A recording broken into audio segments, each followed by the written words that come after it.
നമ്മുടെ ഉള്ളിൽ നിന്ന് ഭൗതികമായ പ്രണയങ്ങളെ മുഴുവനും മാറ്റിയിട്ട് ഏറ്റവും വലിയ സ്നേഹം സ്ഥാപിക്കേണ്ട നേതാവാരാണ്?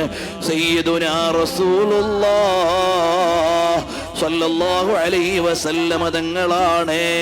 മദീനെ के खित्ते खुदा तुझको रखे, गरीबों फकीरों के ठहराने वाले.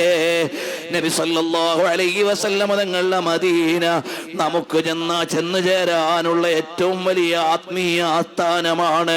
അൽ ഈമാനു യഅ്രിസു ഇലൽ മദീന, അൽ ഈമാനു യഅ്രിസു ഇലൽ മദീന, അൽ ഈമാനു യഅ്രിസു ഇലൽ മദീന കമാ തഅ്രിസുൽ ഹയ്യത്തു ഇലാ ജുഹരിഹാ.